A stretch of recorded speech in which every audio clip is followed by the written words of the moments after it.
नमस्कार दोस्तों, अपने इस YouTube चैनल पर आप सभी का स्वागत है। जैसा कि दोस्तों टेरिडोफाइट पादपों की प्रीवियस वीडियो में हम टेरिडोफाइट पादपों के जर्नल कैरेक्टर्सों के बारे में पढ़ रहे थे।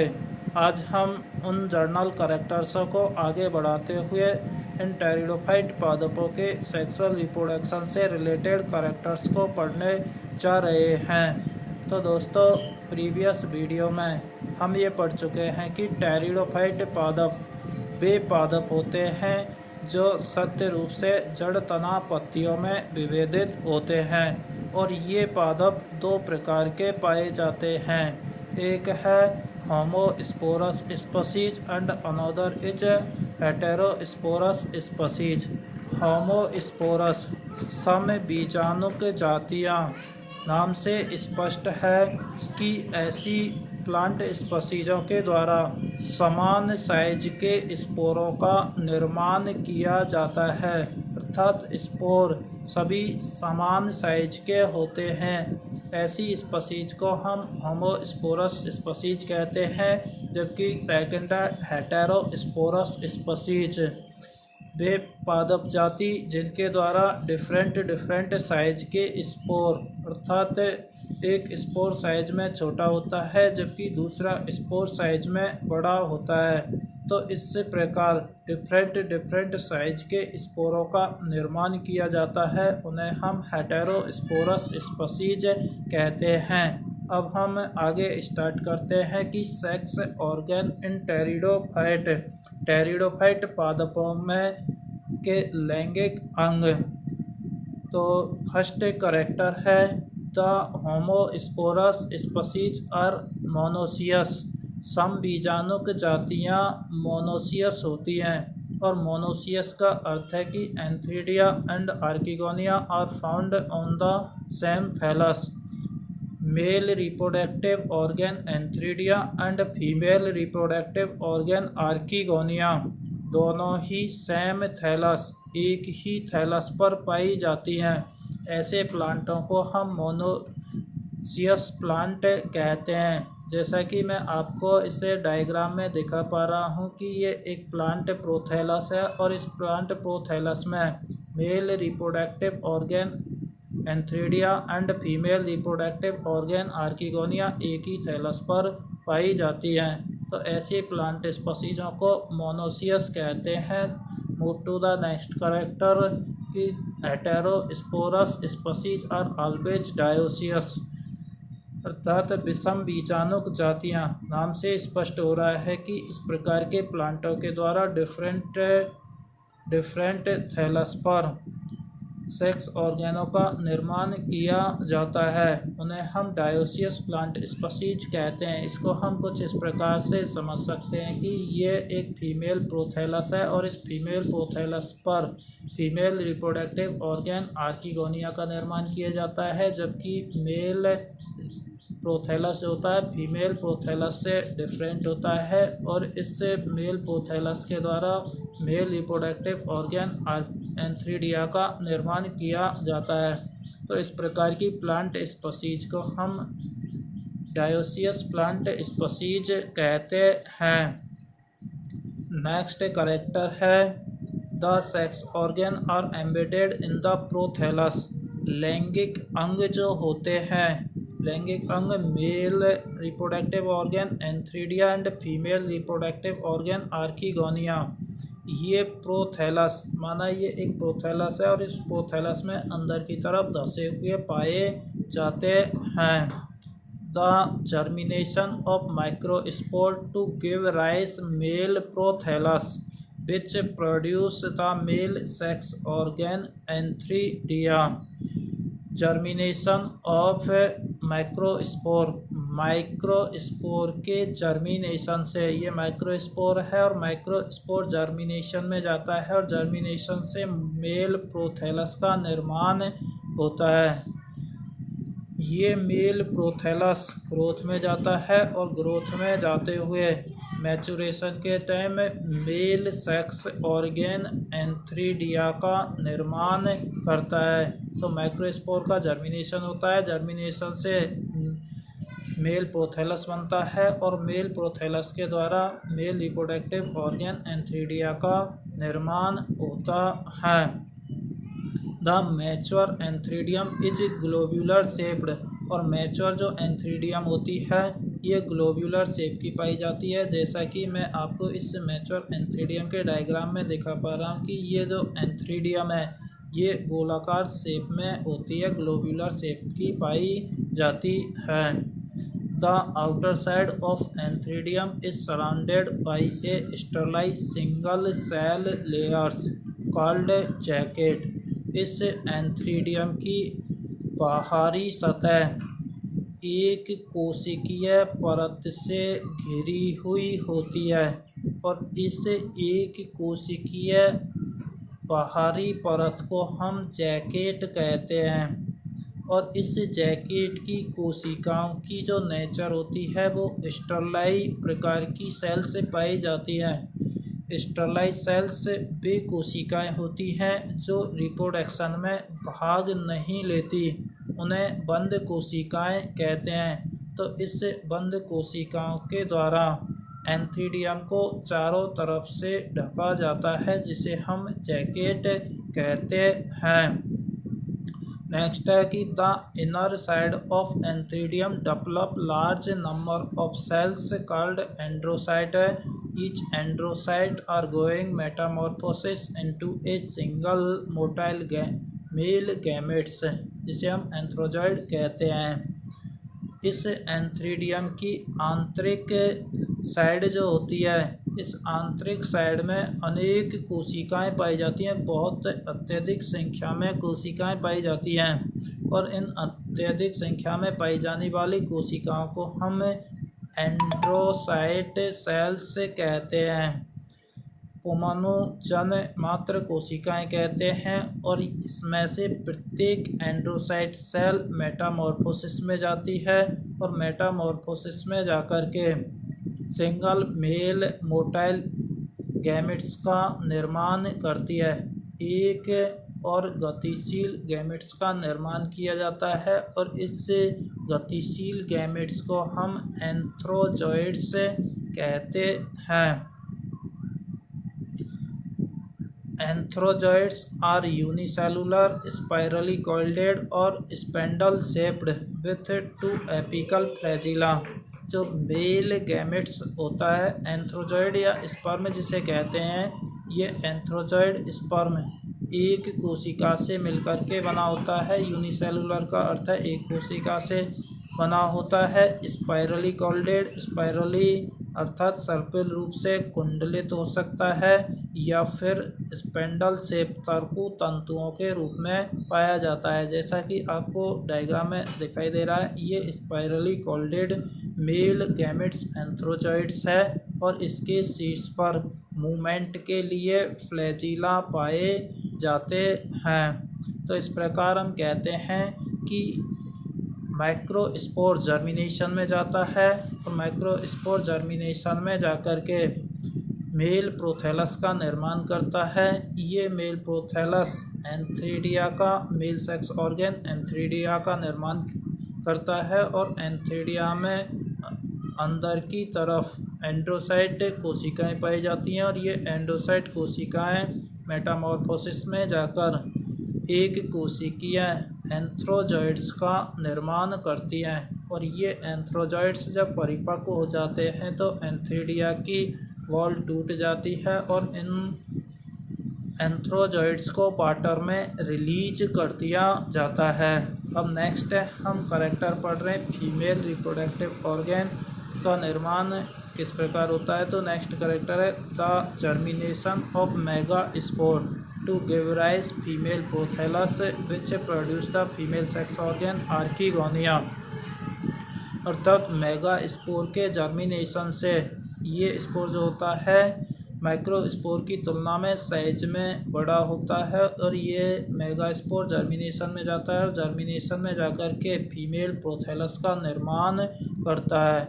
और ये फीमेल प्रोथैलस ग्रोथ में जाता है, और मैचुरेशन के समय ये फीमेल सेक्स ऑर्गन आर्कीगोनिया का निर्माण करता है। तो इस प्रकार फीमेल सेक्स ऑर्गन आर्किगोनिया का निर्माण करता है। Move to the next page. The archegonia is flask shape. जो आर्किगोनिया होती है ये फ्लास्क के शेप की पाई जाती है। जैसा कि मैं आपको इस चित्र में दिखा पा रहा हूँ कि आर्किगोनिया जो होती है एक फ्लास्क के जैसी शेप की पाई जाती है। The archegonia are differentiated into a swollen venter part and narrow neck region. Archegonia जो होती है ये दो पार्टों में डिवाइड होती है। एक वेंटर पार्ट होता है और ये वेंटर पार्ट अर्थात वह पार्ट जो कि थैलस में धंसा हुआ होता है या नीचे वाला जो साइड होती है उसे हम वेंटर साइड कहते हैं और ये फूली हुई होती है। सेकंड जो पार्ट होता है वो नैरो होता है, सकरा होता है और इससे सकरे वाले पार्ट को हम नेक रीजन कहते हैं। नेक्स्ट है कि the archegonial neck is projected and the venter is embedded in the prothallus. तो ये जो आर्किगोनिया है, आर्किगोनिया दो भागों में विभेदित थी जिसमें एक वेंटर था और ये वेंटर वाला जो पार्ट होता है ये प्रोथैलस में धंसा हुआ पाया जाता है। जबकि नेक वाला जो रीजन होता है ये नेक वाला रीजन प्रोजेक्टेड अर्थात प्रोथैलस से बाहर निकला हुआ होता है। ये जो वेंटर वाला जो रीजन होता है इस वेंटर वाले रीजन में दो प्रकार की सेल्स पाई जाती हैं। एक एग सेल होती है जो कि फीमेल गैमेट्स का कार्य करती है, जबकि इस एग सेल के ऊपर वेंटर कैनाल सेल पाई जाती हैं और इन वेंटर कैनाल सेल के ऊपर वाला जो पार्ट होता है वो नेक रीजन कहलाता है जिसमें नेक कैनाल सेल्स पाई जाती हैं। नेक्स्ट करेक्टर है कि the venter enclose the egg cell female gamete and venter canal cell.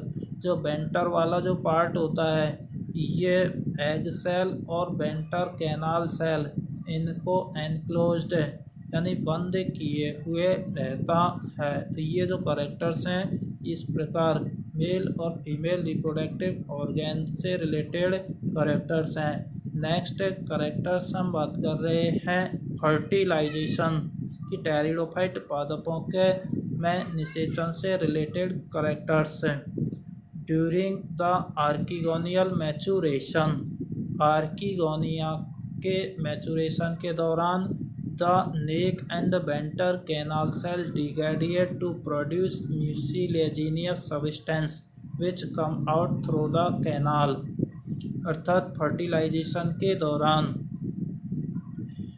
जो neck and venter canal cell, यहाँ पर ये वेंटर सेल हैं, वेंटर कैनाल सेल हैं और ये नेक कैनाल सेल हैं। ये नेक और वेंटर कैनाल सेल ये डिग्रेडेट कर जाती हैं, टूट जाती हैं और टूटने के बाद एक म्यूसिलेजिनियस सब्सटेंस एक चिपचिपे पदार्थ का निर्माण करती हैं और ये चिपचिपा जो पदार्थ होता है यहाँ पर ये आर्किगोनिया की आउटर साइड पर बाहर आ जाता है या इस कैनाल के माध्यम से ये बाहर आ जाता है। The mucilaginous attracted the flagellated antherozoids towards the archegonia. और वेंटर कैनाल सेल व नेक कैनाल सेल के टूटने से जो म्यूसिलेजिनियस पदार्थ बाहर की साइड आता है, ये म्यूसिलेजिनियस पदार्थ वाटर में तैरते हुए जो एंथ्रोजॉइड्स होते हैं उनको आर्किगोनिया की तरफ अट्रैक्ट आकर्षित करने का कार्य करता है। The egg and antherozoid fuse to form the diploid structure. और ये जो आर्किगोनिया है इस आर्किगोनिया पर म्यूसिलेजिनियस पदार्थ के द्वारा ये जो स्पर्म होते हैं इनको अट्रैक्ट कर लिया जाता है। अट्रैक्ट करने के बाद ये स्पर्म इस कैनाल के माध्यम से अंदर प्रवेश करते हैं और प्रवेश करके जो स्पर्म होता है ये अपने न्यूक्लियस को फीमेल गैमेट्स एग सेल के न्यूक्लियस को प्रदान कर देता है। तो इस प्रकार एक मेल गैमेट्स और ये फीमेल गैमेट्स न्यूक्लियस है, ये दोनों फ्यूजन होता है और फ्यूजन से जाइगोट का निर्माण होता है, जो कि एक द्विगुणित संरचना होती है, क्योंकि यहाँ पर मेल गैमेट्स भी अगुणित होता है और फीमेल गैमेट्स भी अगुणित होता है। तो इन दोनों के फ्यूजन से हमें जाइगोट द्विगुणित संरचना का निर्माण होता है। और ये जाइगोट द्विगुणित जो संरचना होती है, ये द्विगुणित संरचना अपने ऊपर जब एक आवरण का निर्माण, सेल वॉल का निर्माण कर लेती है, तब इस स्टेज को हम कहते हैं ओ स्पोर। तब हम इसे निषिक्तांड कहते हैं। नेक्स्ट करेक्टर है कि water is essential for completion of fertilisation. इन पादपों के संपूर्ण जीवन चक्र को या फर्टिलाइजेशन को संपन्न कराने के लिए वाटर की आवश्यकता होती है, क्योंकि male gametes female reproductive organ archegonia, जिसमें फीमेल गैमेट्स पाया जाता है, वहाँ तक ये मूवमेंट वाटर के माध्यम से करते हैं। इसलिए फर्टिलाइजेशन को कंप्लीट करने के लिए यहाँ पर वाटर की महत्वपूर्ण आवश्यकता होती है। Move to the next page. Next है embryo and young sporophyte plant. भ्रूण और यंग स्पोरोफाइट प्लांट में फर्स्ट करेक्टर है कि the zygote is first cell of the sporophyte generation. हम ये जानते हैं कि स्पोरोफाइट जो जनरेशन होती है, ये स्पोरोफाइट जनरेशन द्विगुणित होती है, जिसकी प्रथम कोशिका जो होती है ये जाइगोट होती है। The zygote divides many time to form the multicellular embryo. ये जो जाइगोट होता है ये लगातार डिवीजन में जाता है। ये जाइगोट है, ये जाइगोट डिवीजन में जाएगा और डिवीजन में जाकर के अनेक बार डिवीजन में माइटोसिस में जाता है और माइटोसिस में जाकर के ये एम्ब्रियो का निर्माण करता है। एम्ब्रियो एक मल्टीसेलुलर स्टेज होती है, बहुकोशिकीय स्ट्रक्चर होती है। The first division of zygote determine the polarity of embryo. Zygote में जो प्रथम विभाजन होता है, ये प्रथम विभाजन एम्ब्रियो की पोलैरिटी को निर्धारित करता है। यहाँ पोलैरिटी का अर्थ है कि कोशिकाओं का जो भविष्य है, कि भविष्य में ये किस पार्ट का निर्माण करने वाली हैं, उसको डिसाइड किया जाता है। ये एम्ब्रियो है, जाइगोट है, और ये जाइगोट फर्स्ट अनुप्रस्थ डिवीजन में जाता है। अधिकांश पादपों में अनुप्रस्थ डिवीजन होता है। फर्स्ट डिवीजन जो होता है ये अनुप्रस्थ डिवीजन होता है, और अनुप्रस्थ डिवीजन में जाकर के ये दो कोशिकाओं का निर्माण करता है। एक एपिकल सेल होती है और दूसरी बेसल सेल होती है। एपिकल सेल वाली कोशिका को हम एपिकल पोल भी कह सकते हैं, और बेसल वाले पार्ट को हम बेसल पोल भी कहते हैं। ये एपिकल सेल आगे डिवीजनों में जाएगी और डिवीजनों में जाकर के ये सूट एपेक्स का निर्माण करती है, जबकि बेसल वाली जो पोल वाली जो सेल्स होती हैं ये फुट और रूट का निर्माण करती हैं। अर्थात यहाँ पर इन कोशिकाओं का ये भविष्य निर्धारित हो जाता है कि एपिकल सेल वाली कोशिकाएं ओनली सूट एपेक्स का ही निर्माण करेंगी, न कि फुट एंड रूट का। जबकि बेसल वाली सेल जो होती हैं ये फुट और रूट का क्या करती हैं, निर्माण करती हैं। इसे ही हम कहते हैं कि determine the polarity of embryo. Embryo में पोलैरिटी का निर्धारित किया जाता है। The basal pole form the foot and root, whereas the apical pole give rise to the shoot apex. ये सूट एपेक्स का निर्माण करता है। और लास्ट करेक्टर्स है कि अल्टरनेशन ऑफ जनरेशन। टेरिडोफाइट पादपों में पीढ़ी एकांतरण। Pteridophyte show typically heteromorphic alternation of generation. Pteridophyte जो पादप होते हैं ये प्रारूपिक रूप से हेटेरोमॉर्फिक प्रकार का पीडी एकांतरण इनमें पाया जाता है। हेटेरोमॉर्फिक का अर्थ है कि यहाँ पर स्पोरोफाइट और गैमीटोफाइट दोनों ही जो जनरेशन होती है ये आकृति में एक दूसरे से बिल्कुल डिफरेंट होती है। तो इस प्रकार के को हम हेटेरोमॉर्फिक अल्टरनेशन ऑफ जनरेशन कहते हैं। नेक्स्ट करेक्टर है कि the gametophyte and sporophyte plant are morphologically distant. Gametophyte और स्पोरोफाइट जो प्लांट होते हैं दोनों ही आकृति में एक दूसरे से बिल्कुल डिफरेंट होते हैं। अर्थात स्पोरोफाइट जो प्लांट होता है वो जड़ तना पत्तियों में विभेदित होता है, जबकि गैमीटोफाइट प्लांट ओनली प्रोथैलस के रूप में पाया जाता है। Move to the next character की gametophyte and sporophyte plant are separate individuals without any physical contact. Gametophyte और स्पोरोफाइट जो प्लांट होते हैं ये एक दूसरे से बिल्कुल पृथक होते हैं। इनमें किसी भी प्रकार का भौतिकीय संपर्क नहीं होता है। Diploid sporophyte phase is prominent phase in the life cycle. और टेरिडोफाइट पादपों के जीवन चक्र की जो प्रोमिनेंट फेज होती है, मुख्य जो फेज होती है वो डिप्लॉयड स्पोरोफाइट अवस्था होती है।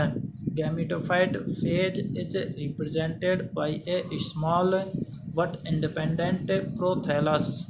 गैमीटोफाइट जो अवस्था होती है ये अल्प समय की होती है और ये प्रोथैलस के रूप में स्वतंत्र रूप से पाई जाती है। तो इस प्रकार ये टेरिडोफाइट पादपों के सेक्सुअल रिप्रोडक्शन से रिलेटेड कैरेक्टर्स थे जिसके बारे में हमने बात की है। नेक्स्ट वीडियो में अब हम इन टेरिडोफाइट पादपों के कंप्लीट लाइफ साइकिल के बारे में पढ़ेंगे। Thank you very much.